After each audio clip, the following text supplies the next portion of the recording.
In this video, I'm going to share with you 8 tips on how to store Chinese herbs properly at home.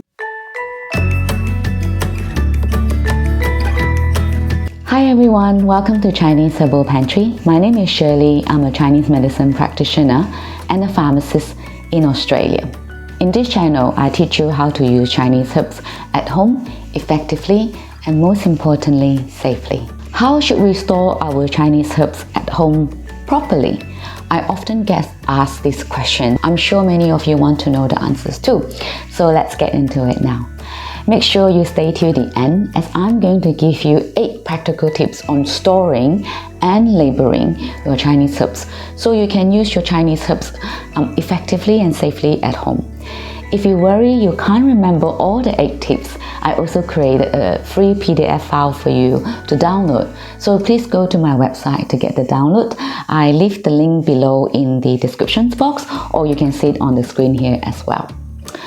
First of all, let's address why is it important to store Chinese herbs, especially the medicinal Chinese herbs, properly at home.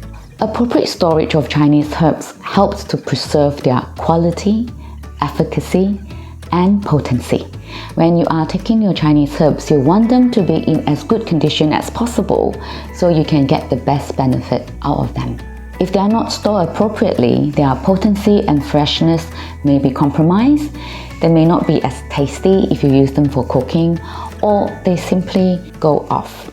Since they are dry herbs, just like dry food, they may also attract insects or may have bacterial growth or mold or infestations. This is why some of you might have heard of some Chinese herbs are being treated with sulfur dioxide, and even some of the packaging I noticed they do label that actually it contains sulfur dioxide. So I know some of you are quite concerned, but the reason why the Chinese herbs are being treated with that is actually to have a longer shelf life and also to prevent mold and bacteria growth. Having said that, when the amount is too high, that's when it concerns many of us.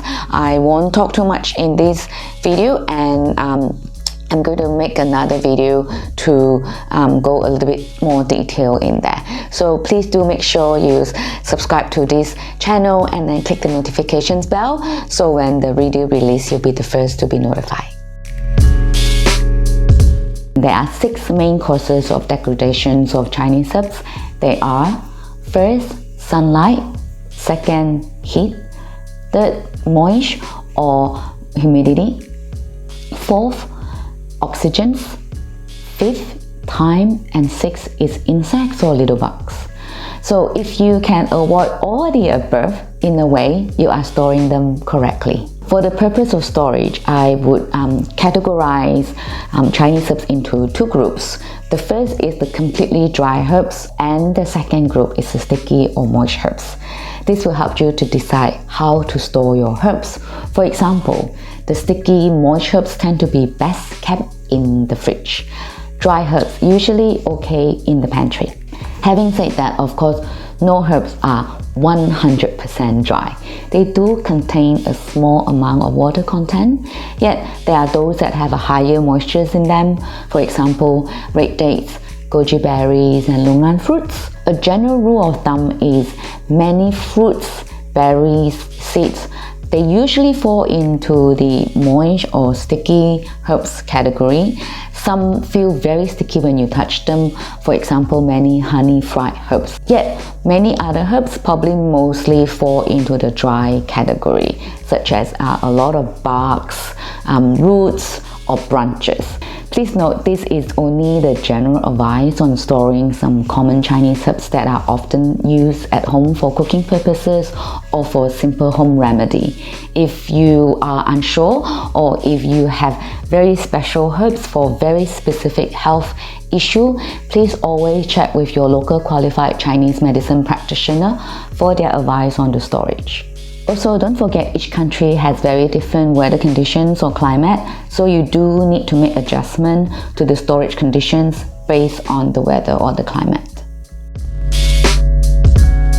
Because of doing this video, I also called my brother in Malaysia and had a chat with them to see what the Chinese herbs are like in Malaysia. My brother is also a Chinese medicine practitioner. He worked with my dad, who is a doctor, Chinese medicine practitioner for a very, very long time.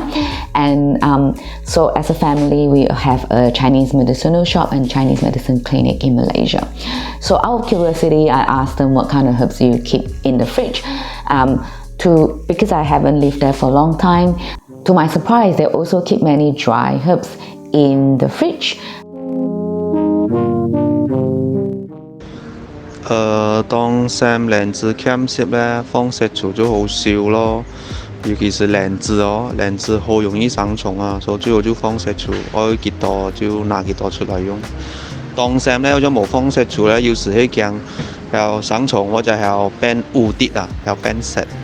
當參, although it looked quite dry, it's the bark like herbs, and because of the weather, the tropical weather, often very hot and very humid. If you don't look after it properly, if you just put it in even very cool, dark spots in your pantry, sometimes you might find little bugs infestations. Even with the 莲子, the lotus seed, in Australia, I find it's quite okay because Australia weather is very dry. They tend to be quite okay. If I use it quickly, it's quite safe just in the pantry. So bear it in mind. So you do often need to pay attention to your climate, your weather, and then you make the necessary adjustment. Okay, now let's get into the 8 tips for storing and labeling your Chinese herbs. Apart from storing, I also want to specifically address labeling your Chinese herbs because I think this is very important for safety and understanding of the benefits of the herbs. So tip number 1, keep the Chinese herbs in cool places. If the Chinese herbs are more moist or sticky, please keep them in the fridge. Otherwise, they tend to go off more easily due to the water content in them.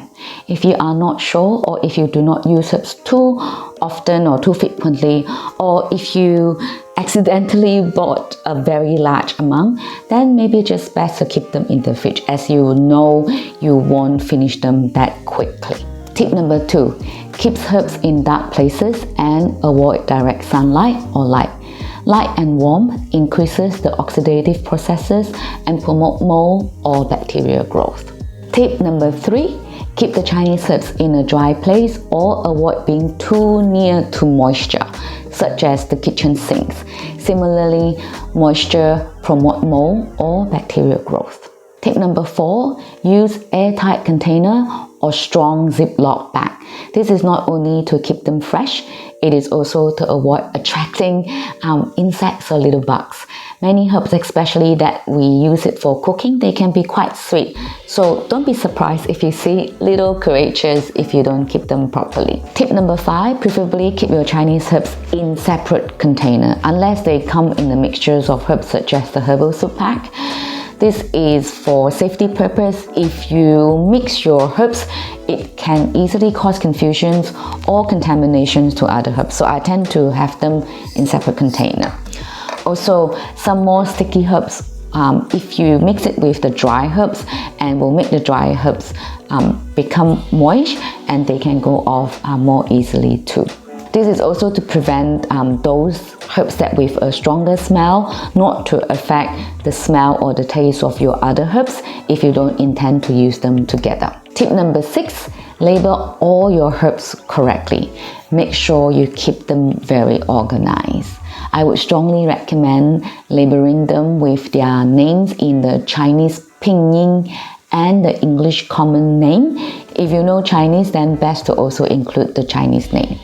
Ideally, if you have basic knowledge of Chinese herb, it's best to include the following items in your label. First, their properties. Are they warming herbs, cooling, or are they actually neutral?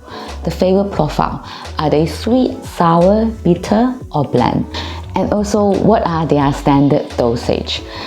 Some probably 3 grams is enough. Some you might need to have 9 grams or 12 grams. For one person, for example, it's good to have some basic understanding of the dosage.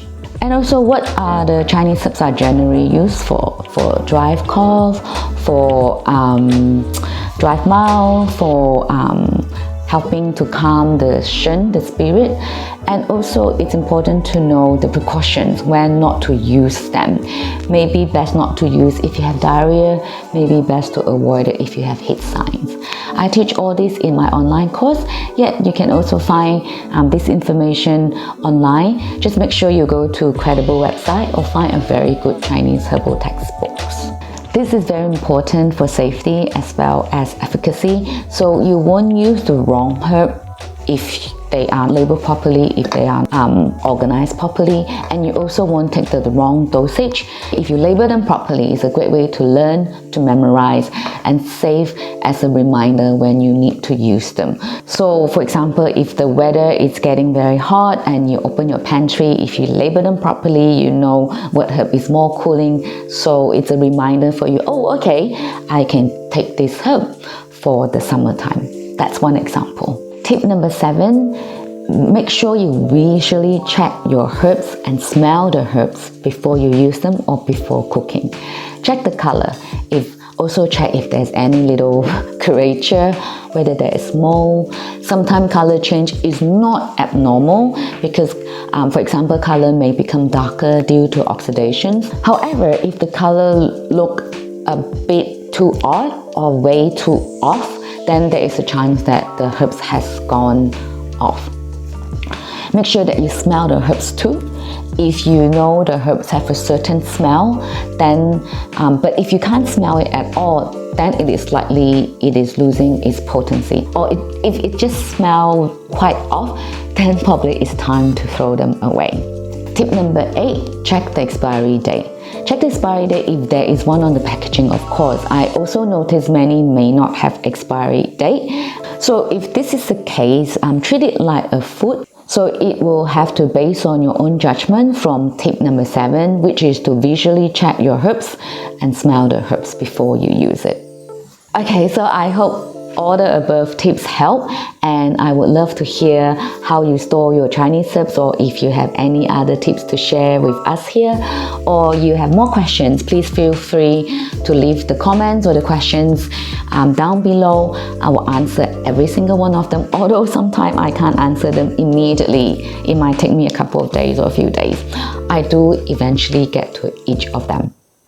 Thank you again for watching and supporting this channel. If you learned something new here, please give it a thumbs up so I know you like this kind of video, so I will make similar video next time. If you are new to Chinese herbal cooking, I would recommend you to watch the next video on the screen here. And one is what pot to use for cooking Chinese herbs, and the other one is the step-by-step guide on how to make Chinese herbal soup. I hope you will slowly find ways to incorporate some Chinese herbs in your cooking, as they are yummy and they are healthy as well.